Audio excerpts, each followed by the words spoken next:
Did Kevin Stefanski accidentally sabotage Shedeur Sanders on national TV? The rookie was sent out with the wrong wristband, disrupting play calls, and conservative coaching decisions followed. Fans weren't happy as Sanders' day unraveled in the blowout loss. I start a game, I don't have the right wristband? Yeah. I start a football game, I don't have the right wristband. And we're supposed to be evaluating this? Again, welcome. Everybody who's not a fan of the Browns before the season and you're taking it all in, welcome, because this is par for the course. And constantly getting in your own way. And I'm going to sit here and talk until I lose my voice again. During the broadcast, Allison Williams reported that the Browns removed Shedeur's wristband and made some changes to the play call. Ocho, how you remove the wristband and add plays? Shedeur Sanders was given a wristband with the wrong plays on it, and now fans are asking one dangerous question: was this sabotage? During the game, cameras caught Shedeur repeatedly checking his wristband, but nothing lined up with what the offense was actually running. Routes didn't match, timing was off, total confusion. According to reports, the wristband Shedeur received did not match the official play sheet being called from the sideline. And that's not just a simple mistake. That's the kind of error that can completely derail a quarterback, especially a rookie trying to prove himself. And here's why fans are furious. A quarterback's wristband is his lifeline. If the information is wrong, it leads to blown reads, hesitation, and interceptions. Mistakes that make the player look incompetent, not the coaches. So now people are asking, was this gross negligence, or was Shedeur Sanders quietly set up to fail? Because in the NFL, mistakes get corrected, but patterns get exposed. You know, so a lot of people want to see me fail, and it ain't gonna happen. You know, it ain't gonna happen. You guys had the wrong plays in the wristband on the first two drives. Is that accurate? No. Yeah. Wristband got something on it or whatever it was, but there was we got that fixed pretty quickly. What plays are you adding to a wristband that you took time out and you had your secretaries to type up and put on? Now you take the wristband off and to add plays? I've never heard of this in my life. You know what they not gonna do? They not gonna call no plays that they didn't run or practice during the week. They not gonna do that. So why would you add plays? So if you willing to add those plays, clearly you practiced them. Why weren't they already on the wristband? It's really somewhat of a red flag for something like that happened in the middle of a game. I understand how well prepared we are going into a game. So how something like this can happen is beyond me. Shedeur Sanders was given a wristband with the wrong plays on it, and now fans are asking one dangerous question: was this sabotage? During the game, cameras caught Shedeur repeatedly checking his wristband, but nothing lined up with what the offense was actually running. Routes didn't match, timing was off, total confusion. According to reports, the wristband Shedeur received did not match the official play sheet being called from the sideline. And that's not just a simple mistake. That's the kind of error that can completely derail a quarterback, especially a rookie trying to prove himself. And here's why fans are furious. A quarterback's wristband is his lifeline. If the information is wrong, it leads to blown reads, hesitation, and interceptions. Mistakes that make the player look incompetent, not the coaches. So now people are asking, was this gross negligence, or was Shedeur Sanders quietly set up to fail? Because in the NFL, mistakes get corrected, but patterns get exposed. You know, so a lot of people want to see me fail, and it ain't gonna happen. You know, it ain't gonna happen. During the broadcast, Ocho, check this out. During the broadcast, Allison Williams reported that the Browns removed Shedeur's wristband and made some changes to the play call. Ocho, how you remove the wristband and add plays to a wrist? Ocho, have you ever heard anything like this? Yeah, I've never heard anything like that, but I know when you do go into a game, obviously, Uncle, you understand, and those that have played the game at any level, the first 15 plays are scripted. Now, outside of that, you have a number of plays that you practice all week. You practice all week that are on that wristband. And obviously, you go to your wristband to be able to reflect on what they want to call based on what they call into your ear. Now, whatever they did, once they take that wristband off, I'm still sure it's plays that just might not have been on the wristband. How they not on the wristband, Ocho? What they do? They call in. They'll say 34. You scan down 34. Okay, red, right, 17. Blah blah blah blah. That's what they do. That's why you see the guy. You see if you go chat when you look at them, you see they going down like this here. Oh, there's the 30. Yeah. Okay, right there. That's the play. How the hell you add plays to you had all week? What plays are you adding to a wristband that you took time out and you had your secretaries to type up and put on? Now you take the wristband off and to add plays? I've never heard of this in my life. Listen, hey, I've never heard of it either, but that is the only explanation I can think of, is that there were plays that they wanted to run that they might have practiced during the week. They just wasn't on the current wristband. That's the current wristband. That's the only thing I can think of. So why would you not put them on there? Yeah, I have no idea. But listen, your thought is just as good as mine. That's the only thing I can think of. Because but you know what they not gonna do? You know what they not gonna do? They not gonna call no plays that they didn't run or practice during the week. They not gonna do that. So why would you add plays? So if you really to add those plays, clearly you practiced them. Why weren't they already on the wristband? Yeah, ain't no telling. Ain't no telling. Because when I heard it, Ocho, here's Stefanski being asked about it after the game.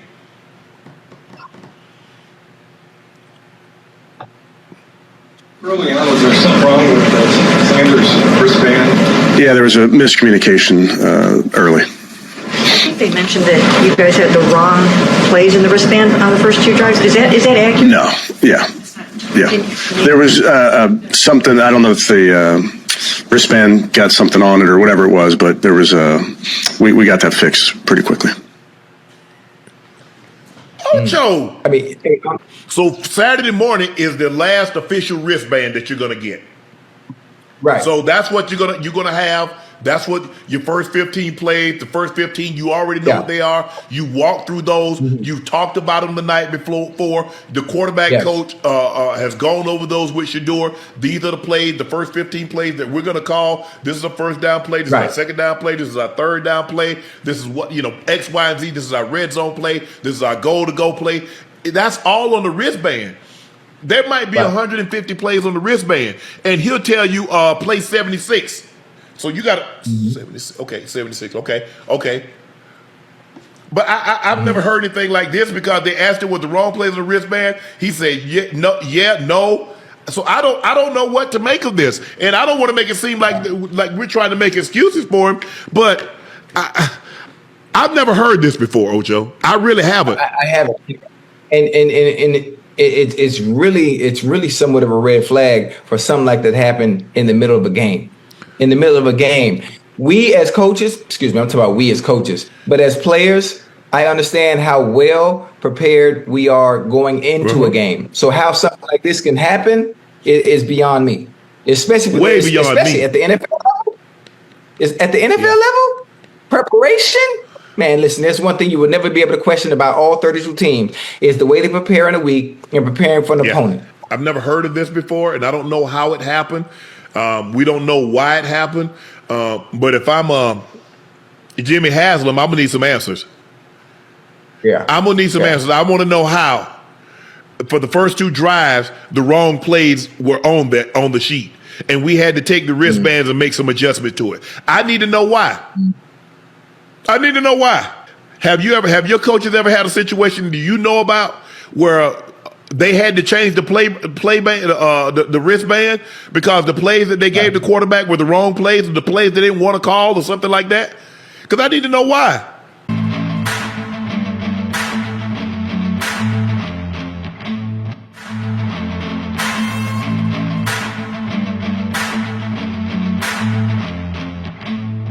There is nobody who can tell me the Browns line is not part of the sabotage. This is the worst blocking I have ever seen in my life. This dude literally belly flopped on the damn ground. If I was the running back, I would have slapped the shit out of dude after that play. Kevin needs to be fired. This whole team is a joke. Let me know how you feel in the comments and leave 12 some love and motivation. I was looking for a Shedeur film when I came across the worst 4th down attempt of all time. It is 4th and 1, bordering on the red zone, and I want to direct your attention to right tackle Jack Conklin. Because who told him to do this? Because who told him to do this? Because who told him to do this? What is that? The Superman whiff? My man. Aside from that, That's a false start in the backfield. He gets set in motion, and that's a false start right there. Doesn't get called, whatever. Lastly, let's look at left guard Big Joel Bitonio, because he equally whiffs. Nothing, just falls to the ground. He equally whiffs. Nothing, just falls to the ground. He equally whiffs. Nothing, just falls to the ground. Forget the unblocked free safety. He's going to whiff the guy up front, and both of them get through untouched. My God. I just don't like the O-line effort here. You could see at both angles. Obviously, the tight's the better here, but I'm going to let it run real quick. You could just see the O-line getting pushed back from the wide angle, but then I want it to go to this tight angle. I want everybody to pay attention to the center. I'm going to pause it real quick. He is roughly behind where 48 is right now. That is Luke Whippler. That is a guy who is fighting to be the starting center potentially for your Cleveland Browns next year. I just don't love the fact that he gets zero push on this. In fact, he is in Shedeur's lap. Watch 68 on this video. Watch dude. He right there. Watch 68. That's a grown man. Look how he's getting pushed around. Watch, son. This ain't real. This dude not getting paid to do this? Look at him. Hey, yo, that's a grown man getting pushed around. Look at that dude, 68. Look how he just gives up on the block. What is going on here? Keep your eyes on dude. Look at him. Here he goes again. Right there. He just gives up. What? Tell me someone ain't getting paid to do this. Look at that block. What block was that? What do you call that block right there? And then watch how he looks around after he does it. Like, did I do a good job?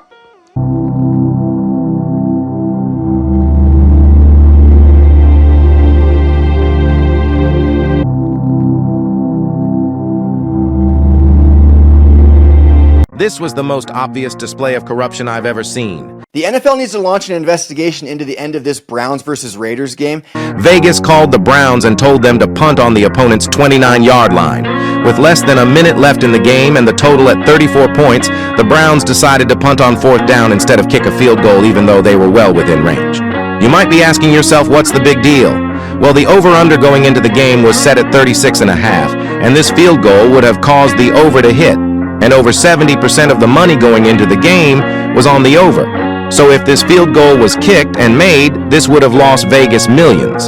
So of course the Browns get the call and do the unthinkable. Have you literally ever seen a team punt on their opponent's 29-yard line? I mean, how obvious can you be? I've seen suspicious plays before, but this might take the cake. It's sad to see just how much the game has been affected by the NFL getting in bed with Vegas. Because after all, it's all about the money. What do you think? Was this an obvious fix? Let me know in the comments. The NFL needs to launch an investigation into the end of this Browns versus Raiders game. The combined score here is 34 points. The over-under is 36.5. The Browns have the ball at the Raiders' 29-yard line. They can kick a 46-yard field goal, very easy for NFL kickers, and make it a guaranteed win with a full 3-score lead. Instead, they choose to punt. Not even just go for it on 4th and 2, which would be a far better decision than punting. You go for it on 4th and 2, you burn clock. If you get the first down, the game is absolutely sealed. If you kick the field goal and make it, the game is absolutely sealed. But instead, they choose to punt it. Why? Because they're scared that the kick's going to be blocked, run back for a touchdown, then the Raiders are going to get the onside kick and score another touchdown, all in under 59 seconds. You're telling me the chances of that are higher than them just making the kick or getting it on 4th and 2. I'm sorry, but this just reeks of foul play from a betting perspective. The field goal puts it at 37 points. Not kicking the field goal, not going for it, puts it at 34 points, stays under the over-under. This is very, very bizarre. I've never seen anything like this. The NFL needs to investigate. Still going to punt it from the 29? Well, that's a good question. This has to be a record. Nobody's ever punted it from inside the 30-yard line, have they? They need to go for it. Yeah, go for it or attempt a field goal. I don't think I've ever seen someone punt it from inside the 30. Wow. Well, Hey, it worked. When was the last time you saw somebody with 10 sacks in a game? Now, if you're playing blackjack at any casino, let's say Vegas, where this example is about to take place, and you hit on a 19, you know what they do? They go, "Are you sure?" And then you say yes, and they go, "Hitting on 19." They're letting like the pit boss know, "Hey, this guy is being very abnormal. This guy's being shady." That is the equivalent. Hitting on 19 is the equivalent of punting on your opposition's 29-yard line. It's the same thing. Like hitting on 19, the NFL literally should have said over the microphone, punting on the 29-yard line, like start the investigation now. Kevin Stefanski not only needs to be fired for the way he's handled the head coaching job, he's trash, the way he's handled Shedeur, but this instance, and I know the over-under, he would have gone over. I mean, it all looks bad because you can't give me a real reason why you wouldn't on a 4th and 2 on the 29-yard line go for it. It makes absolutely zero sense. I don't care if your kicker's hurt, it makes zero sense. This is what I mean by Shedeur Sanders sabotage. He puts a dime right there. And Judy just doesn't bring it in. You can't blame Shedeur for this type of sabotage that's going on with his team. Uncle Shannon went off on Jerry for dropping the touchdown from 12. Ocho, Judy got to help him. He hit Judy in the chest, Ocho. That can't be an interception. It could be an incompletion, but it can't be an interception. Ocho, that can't be an interception. It's a touchdown or an incompletion. Ocho, we hit him in the chest. Isaiah Bond made some plays, but Judy, you got to make plays for it. Got to look. There's only one starting offensive lineman that started the season that was starting today. So all this notion that that's the same offensive line, no, it's not the same offensive line that the other quarterback started with. It's not. So let's take that into consideration. So now he's out there playing. He's playing with a backup offensive line. I don't see how the hell Jerry always drops the damn ball. I was screaming at my TV when he messed up this perfect touchdown from 12. I'm mind blown. He had the nerve to get in our QB's face 2 weeks ago on the sideline. Let me know how you feel in the comments and leave 12 some love and motivation. Something's really going on. I really can't put my hand on it, but I bet you, Kevin Stefanski, listen, why would you punt the ball on the 29-yard line? Come on now. Come on, son. Why would you do that? And then also Judy, why did you slow down instead of just that straight shot, trying to make a straight shot and just keep going? Try to just beat all 3 of those defenders. You had him smoked in the back, but you stopped. You should have just kept going. So between those two, man, I don't know what's up. What you think? Drop me a comment. I'm a former head coach. Look up to your top left. That's Kevin Stefanski. It's a minute and 1 second to go in the game. Watch Kevin Stefanski when it comes to Shedeur. He has not made eye contact with Shedeur. He hasn't said a word to Shedeur. That's Shedeur right there. Nobody gave Shedeur any instruction besides this coach right here. Who is that coach? He's not the quarterback coach. He's not the offensive coordinator. He's not the head coach. That's crazy. You sit in shit too long, it stops smelling. So come the fuck out of there. Hey.